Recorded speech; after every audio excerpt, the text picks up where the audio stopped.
Did you know that Kurt Cobain was briefly homeless as a teenager? Or what nearly caused Nirvana to cancel their 1992 SNL appearance? Keep watching to learn more tragic details about Nirvana. Kurt Cobain and Krist Novoselic first became vaguely aware of each other as fellow bullied outcasts at the high school in Aberdeen, Washington.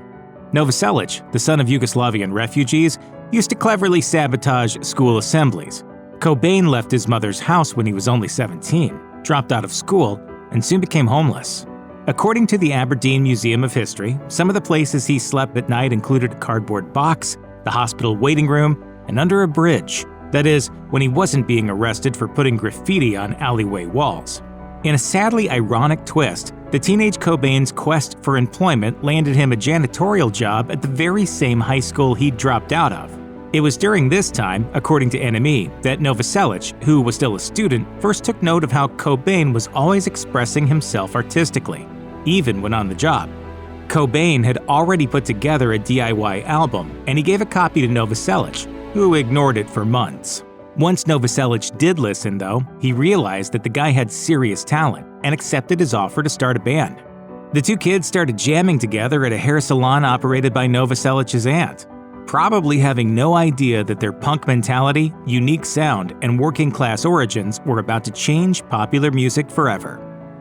Cobain and Novoselic took a long time to find their niche. At first, nobody was too thrilled with the music they were creating, according to NME. Admittedly, the Nirvana that played those early shows wasn't the Nirvana you know today. The band hadn't yet gotten into their groove, and nowhere was this more evident than in the band's quest for a proper name. Fecal Matter was one name that Cobain liked, according to Yahoo, which is definitely hard to imagine playing well on MTV. Other band names he came up with included Smellfish, Manbug, Ted Ed Fred, Skid Row, and the Reaganites. Eventually, Louder Sound writes that Cobain switched gears, realized that he wanted a more beautiful, meaningful band name, and settled on Nirvana, based on the Buddhist concept of enlightenment. Now, if you're a Nirvana fan, you've probably noticed the absence of one key name from the band lineup, and that's Dave Grohl. That's because, according to Mental Floss, Nirvana went through a boatload of drummers on the way to the winter, many of whom exited the group for criminal reasons. Their first guy, Aaron Buckhard, was ditched after getting into a fight with a police officer and somehow getting Cobain's car impounded. The next drummer, Dale Crover, had a brief stint before relocating to San Francisco. Several others followed, most notably Chad Channing, until Cobain and Novoselic finally met Grohl. Grohl and Nirvana were, thankfully, a match made in heaven. As Cobain later said, according to NME, "The band is finally complete because all the other drummers we had pretty much sucked." While this constant drummer shuffle was going on, Nirvana had been hitting small venues across the Northwest, making waves. One of Nirvana's demo tapes fell into the lap of a Seattle independent record label named Sub Pop, who signed the band. By 1988, they had their first single, a cover of the shocking blues song Love Buzz, and their debut album, Bleach, hit the shelves the following year. As Encyclopedia Britannica points out, the moment where Nirvana went from underground hit to worldwide phenomenon was, without question, the 1991 release of their first major label album, Nevermind. Why did you entitle the album Nevermind? I don't know. This included their hit single, Smells Like Teen Spirit, which played nearly 24/7 on MTV, quickly turning it into one of those songs that everyone can hum along to, even if they don't understand the clever sarcasm of the lyrics. After the initial thrill of success, though, Nirvana quickly felt uneasy with all the attention they were getting. Cobain's new reputation as the spokesman for his generation wasn't something he embraced. At one point, Cobain flatly told Rolling Stone, "I'm a spokesman for myself." Cobain went on to argue that he was just as confused as everyone else out there, and he didn't have the answers people were looking for. I just want to sell albums to people who really like us and who already know about us and already like us.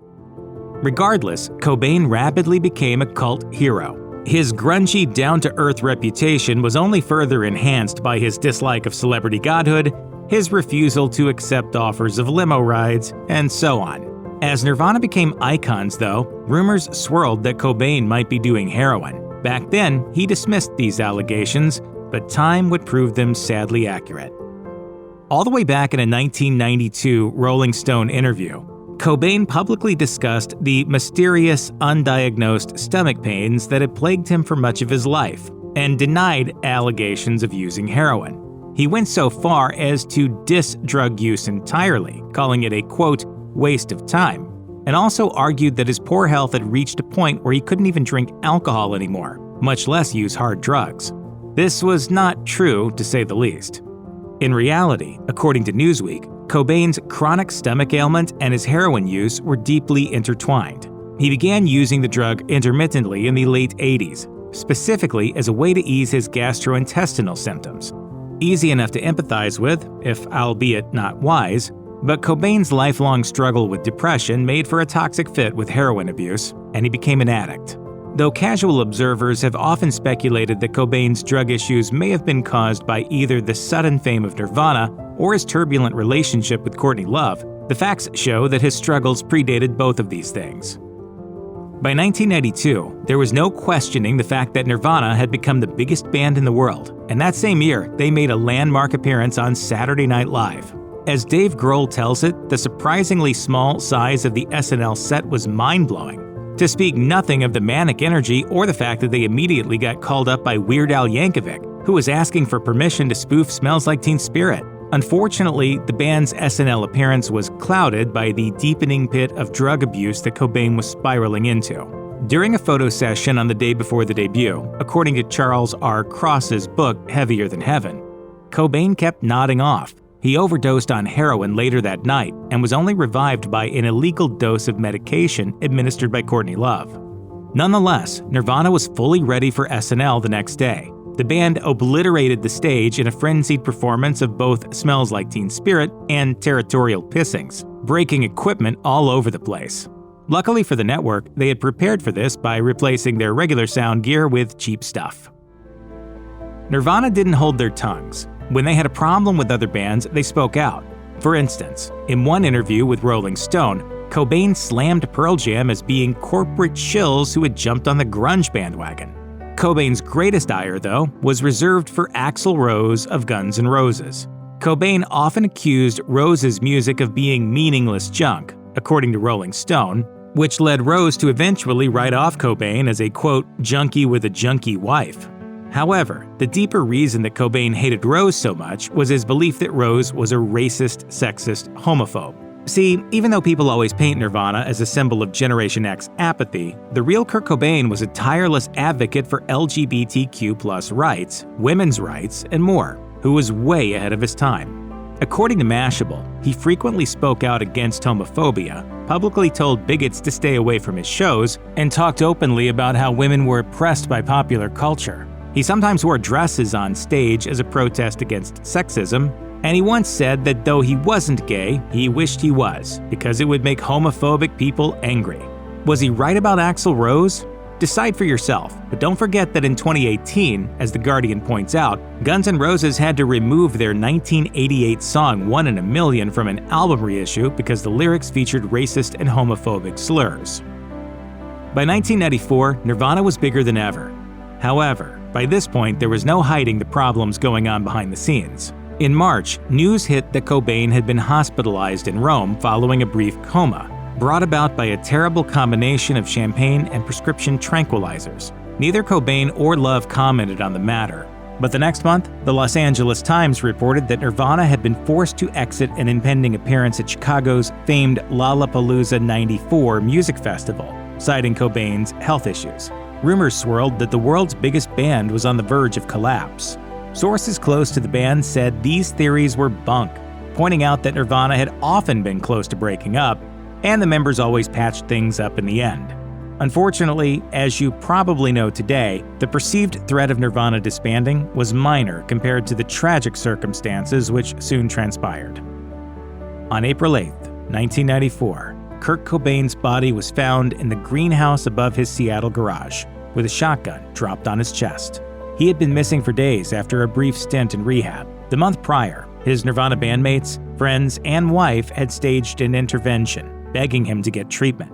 A suicide letter was found, and the autopsy found traces of both heroin and Valium in his body. Cobain had fought against depression his entire life. It is believed that he considered taking his life back when he was a teenager, and the stresses of adult life, his health problems, and his heroin addiction weighed heavily on him. Basically, Cobain spent much of his life struggling against self-loathing, financial instability, addiction, and undiagnosed health problems. His depression ran deep, and it's not fair to judge him for it. Nirvana ended with the death of Kurt Cobain. He was the voice of the group, the heart, and the center of their message. However, as the dust settled and the years went on, his bandmates went back to making music. Of the remaining Nirvana members, Krist Novoselic has kept the lowest profile. He has played in a number of small bands, with his most recent venture being a local Waikiakum County group called Giants in the Trees. Dave Grohl founded the Foo Fighters in 1995, a band which has produced iconic hits like Everlong, earning their own place in music history. In the end, though, it's hard not to ponder what might have happened if Cobain had lived. Would Nirvana still be around today? It seems likely that Cobain's creative tendencies might have eventually pushed him to strike out on his own to foster new innovations and approaches. As the BBC points out, in 1993, he was talking about moving toward acoustic instruments, and he was always moving in new directions. So whatever would have happened next in his career, it certainly would have been fascinating. Do you think you guys would have broken up because Kurt was going his own way? I think at that point it was important that we take a break. I think everybody felt that way. Sadly, the tragedies surrounding Nirvana didn't end when the band separated. A few years after Cobain's death, the former Nirvana members joined with Courtney Love to form Nirvana LLC, a partnership dedicated to guiding future distribution of the iconic band's music. This ran into problems in 2001 when lawsuits broke up the harmony, with Love filing an injunction to prevent the release of a box set that contained the previously unavailable, now cult favorite song, You Know You're Right. The suit was settled in 2002, as reported by the Seattle Post-Intelligencer, but the feud between Love and the former Nirvana bandmates continued for nearly 2 decades, according to ABC News. That said, the battle seems to have finally ended in 2014, right in time for Nirvana's inclusion into the Rock and Roll Hall of Fame. As Love, Grohl, and Novoselic united, Cobain's widow proclaimed to the world that everyone beside her was family, and that she only wished Kurt could have still been there with them. If you or anyone you know is having suicidal thoughts, please call the National Suicide Prevention Lifeline at 1-800-273-TALK, 1-800-273-8255.